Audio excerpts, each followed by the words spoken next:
SUV के ज़माने में क्या एक सेडान ये ट्रेंड तोड़ सकती है? मैं कहता हूं हाँ, अगर वो गाड़ी हो द होंडा सिटी फेसलिफ्ट, क्योंकि इस गाड़ी का ऑरा नेक्स्ट लेवल है।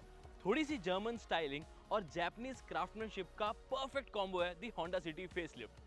लेकिन क्या 17 लाख में नॉन हाइब्रिड ऑटोमेटिक और 21 लाख में हाइब्रिड ई सीवीटी सेंस बनाते हैं या नहीं, आज यही पता करेंगे, वो भी डिटेल में कि कौन सा फीचर अच्छा है कौन सा नहीं। तो 12 से 20 लाख की गाड़ी देख रहे हो तो डेफिनेटली ये वीडियो आपको एंड तक देख लेनी चाहिए, क्योंकि प्रोज एंड कौन से लेके वारंटी, कलर ऑप्शंस, कौन सा वेरिएंट वैल्यू फॉर मनी है, सब कुछ डिस्कस करेंगे और एक्चुअल माइलेज के बारे में बात करेंगे कि कितनी आती है। 27 किलोमीटर तो कंपनी बोलती है, बट कितनी आती है सब करेंगे डिस्कस। तो हेलो फ्रेंड्स, मेरा नाम है ऋषभ, मैं हूं आपका car guide and this is the Honda City facelift.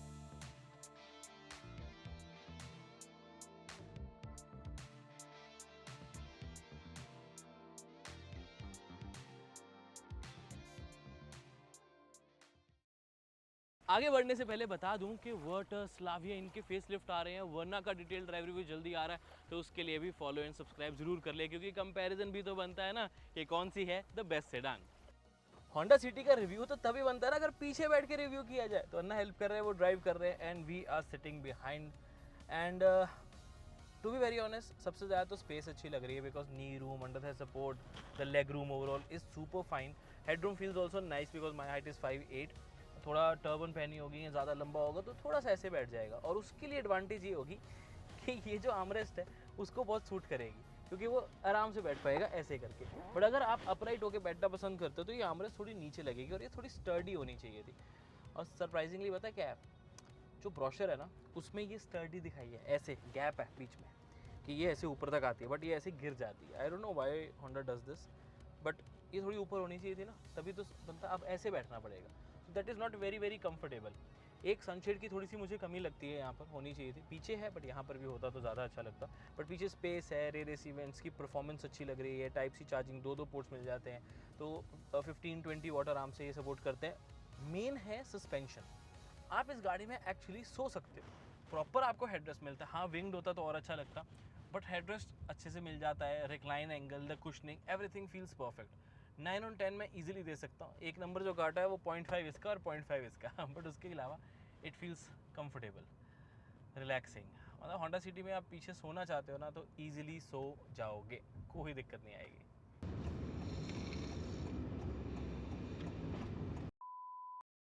ये नया ब्लैक कलर जो कि धूप में बहुत डार्क ब्लू भी लगता है, और ये नई स्टाइलिंग जो पूरी ओवरऑल ग्रिल की करी है, ये तो आपने देख ली होगी 100 बार।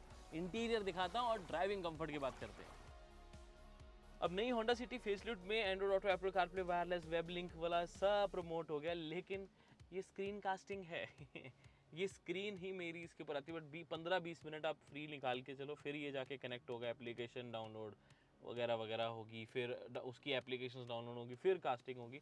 बट आई रियली फील कि यार ये बहुत स्लो है। अभी जैसे फ़ोन की कास्टिंग ऐसे रोटेट करूँगा तो यहाँ रोटेट होगा, बट काफ़ी टाइम बाद। और एंड्रॉइड ऑटो, एप्पल कारप्ले वगैरह वाली जो ऑप्शन आती है डिवाइस लिस्ट में, वो भी नहीं आती। अब मैंने जो डिवाइस लिस्ट में देखा वहाँ पर भी मेरा नाम आ रहा है, लेकिन मैं उस पर कुछ क्लिक नहीं कर पा रहा हूँ।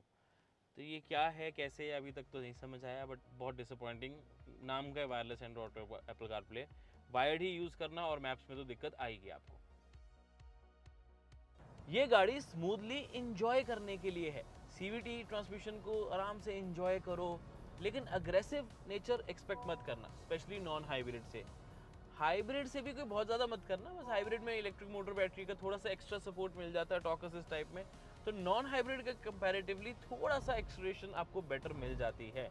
बट इफ़ यू से 253 न्यूटन मीटर्स ऑफ टॉर्क, नहीं वैसी वाली फील तो नहीं आती। टर्बो डेफिनेटली ज़्यादा thrust fun to drive element provide करता है rather than this hybrid. Honda City का हाइब्रिड 4 सिलेंडर यूनिट है, ना कि ग्रैंड विटारा, विक्टोरस, हाई राइडर वाला 3 सिलेंडर। तो थोड़ी सी रिफाइनमेंट कंपैरेटिवली बेटर मिलती है, लेकिन अब सपोज मुझे ओवरटेक करना है और अभी हम हाइब्रिड चला रहे हैं, आवाज़ काफ़ी ज़्यादा बढ़ जाती है, फिर पावर डिलीवरी थोड़ी सी लेट ही आती है। तो वो ई सीवीटी का रबर बैंड इफेक्ट भी आ रहा है। ई सीवीटी में बनता नहीं है रबर बैंड इफेक्ट वैसे, लेकिन आ रहा है, क्योंकि पावर तो 126 PS ही है हाइब्रिड में, और combined power, electric only power, ये सब डिफर करती हैं। तो 253 तो कंबाइंड आती है। तो सारा चार्ट लगा देता हूँ, आपको एक अच्छा आइडिया हो जाएगा। ओवरऑल गाड़ी इजी टू ड्राइव है, लेन वॉच कैमरा एक्चुअल में यूजफुल है, बट क्वालिटी थोड़ी डिसेंट सी ही है। स्क्रीन अब बड़ी है तो 360 डिग्री कैमरा हो या लेन वॉच कैमरा, वो ज़्यादा इजी और ज़्यादा बड़ी स्क्रीन पे दिख रहा है तो बेटर विजिबिलिटी मिले। इलेक्ट्रिकल एडजस्टेबल सीट तो है नहीं, मैनुअल सीट है, बट एडास के कंट्रोल्स हैं।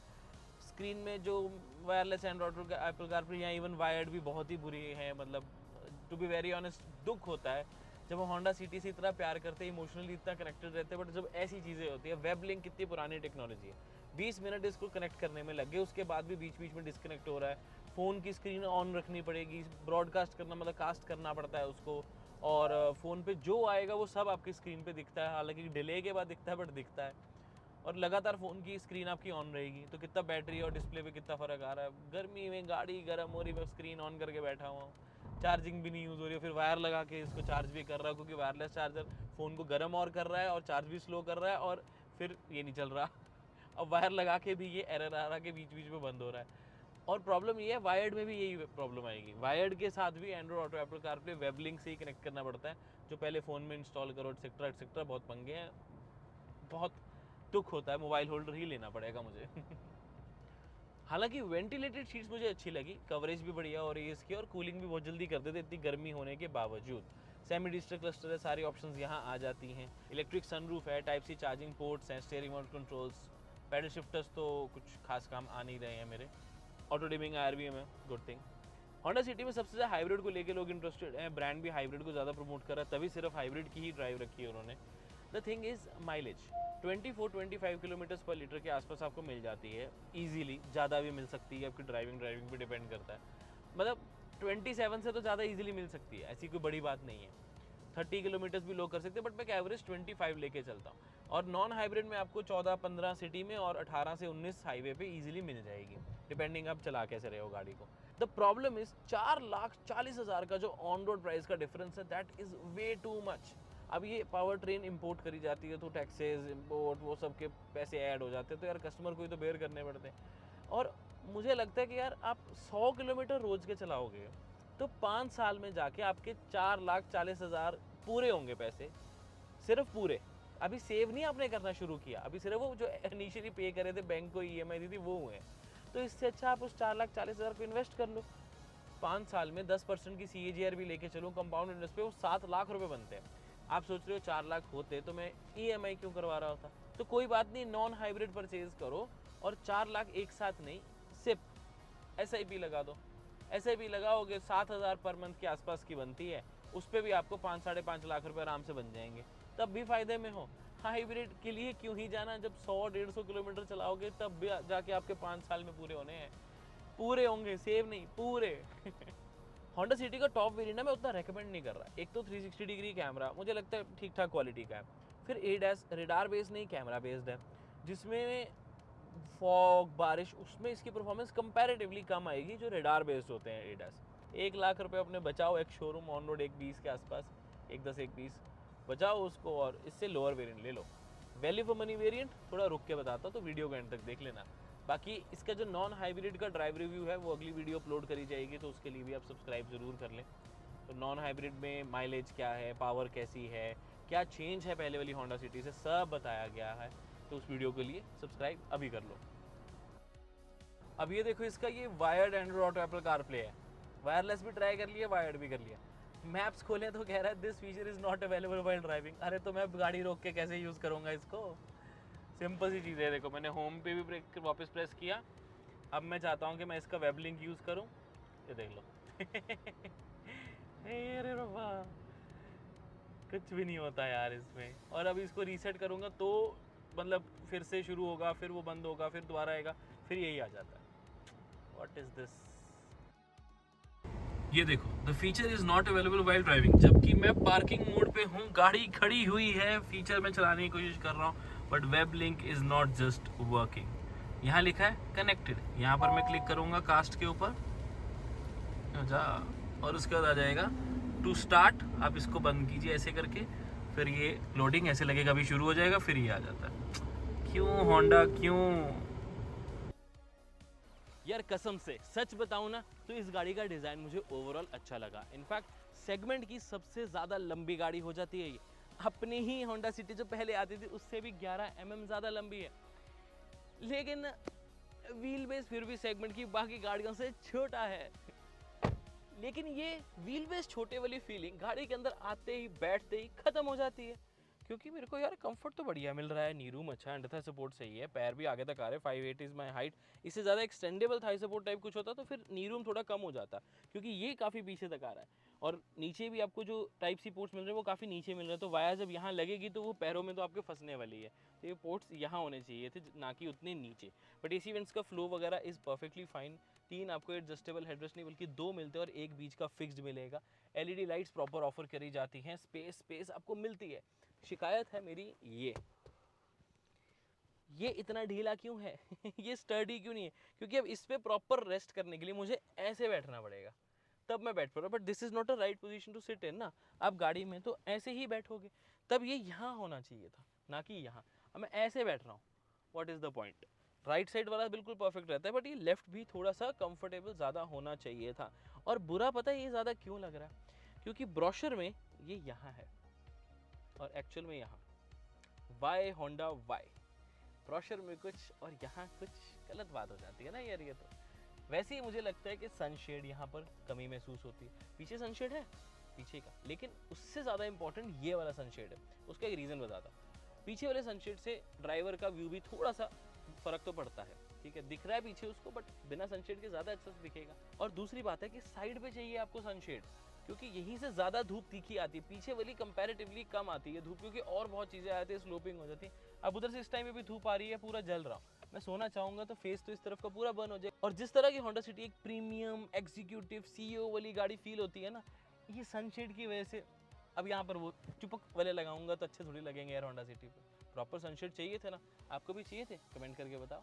इनफैक्ट जो होंडा सिटी का ओवरऑल डिज़ाइन, यानी कि new light setup, alloy wheels, less Chrome, ये सब मैं अप्रिशिएट करता हूँ, मुझे बहुत अच्छा लगा। रेयर डिज़ाइन वैसे मस्त दिखने में, लेकिन बूट स्पेस की स्पेसिफिकली बात करूँ, नॉन हाइब्रिड में तो आपको बहुत जगह मिल जाती है, बट हाइब्रिड में छोटे बैग देखो 3 ही आ पा रहे हैं, थोड़ी सी जगह आगे बच जाती है कि चलो मैं इसको थोड़ा और पीछे कर भी दूँ तो यहाँ पर जगह बनेगी।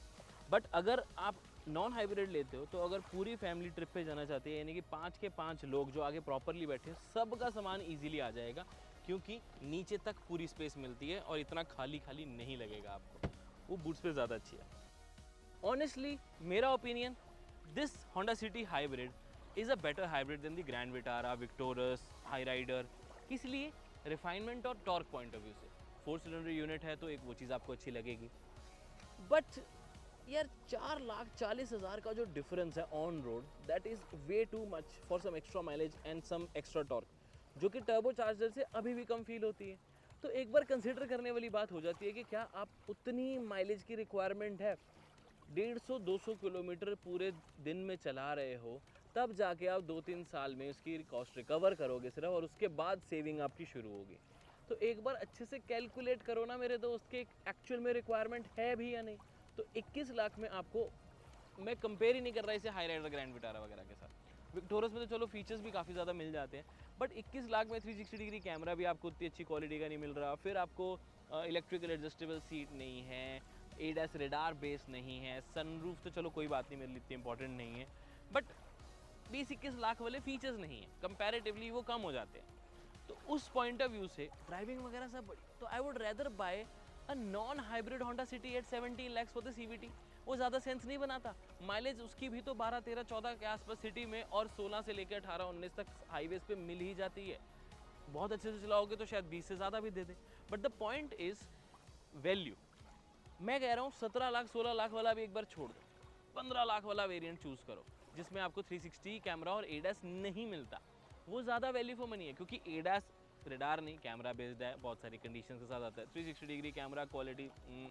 तो मैं कहूँगा मत लो ना वो क्या कहते हो, third variant is the best. वैसे बचाने हैं, base variant is also very good, 8 inches की screen, rear camera, electrical adjustable ORVMs भी आपको मिल जाते हैं, फोल्ड हो जाते हैं, वो पुश स्टार्ट स्टॉप बटन मिल जाता है, all LED light, 6 airbags, TPMS, ये सब बेस वेरिएंट से जब मिल जाता है तो वो ज़्यादा वैल्यू फॉर मनी हुआ ना। और होंडा के साथ तो वेरिएंट्स की भी कोई ज़्यादा प्रॉब्लम नहीं आती कि बेस वेरिएंट में वेटिंग बहुत ज़्यादा होगी। तो this is my recommendation on the Honda city hybrid. बहुत कैलकुलेट करके लो, मुझे नहीं सेंस उतनी लग रही।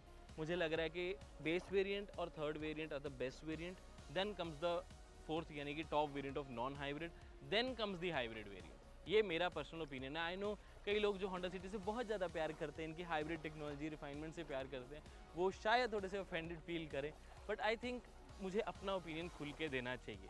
मोस्ट ऑफ यू या maybe some of you won't agree, but please comment करके बताओ कि क्या आप मेरे ओपिनियन से एग्री करते हो या डिसएग्री करते हो। I would love to know what your thoughts are on the Honda City facelift. अच्छा एक चीज़ और बताऊँ, वारंटी, ये चीज़ मुझे अच्छी लगी होंडा की। 3 ईयर्स के अनलिमिटेड किलोमीटर्स की है, फिर आप एक्सटेंड करवा के उसे 5 years unlimited, 7 years unlimited kilometre करवा सकते हैं। And you have the option of 10 years any time warranty, यानी हर साल आप उसे रिन्यू करवाते रहोगे तो वारंटी आपकी एक्सटेंड होती रहेगी। बट बस ध्यान रखें कि ये तभी काम आएगी अगर आपकी रनिंग ओवरऑल कम है, क्योंकि 10 ईयर्स 1,20,000 किलोमीटर्स तक की वारंटी है। अगर किलोमीटर से ऊपर हो गए तो फिर चाहे 1 साल में हो चाहे 2 साल में हो, उससे फ़र्क नहीं पड़ता। रनिंग कम है तो ये वारंटी आपके बहुत काम आएगी। कलर्स में अगर मैं कहूँ तो वाइट तो देखो आइकॉनिक है ही है, but black looks really nice, really sexy. I love the black colour.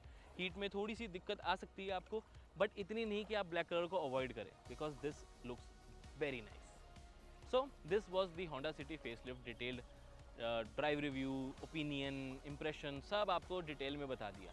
कुछ छोटी मोटी गलती या मिस्टेक या कुछ मिस आउट हो गया होगा तो प्लीज़ कमेंट में पूछ लीजिएगा, उसका आंसर भी आपको मिल जाएगा। गाड़ी, लोकेशन और ये वीडियो कैसी लगी कमेंट में ज़रूर बताइएगा। मैं मिलता हूँ आपसे अगली वीडियो में। Until then drive safe, take care, I love you guys.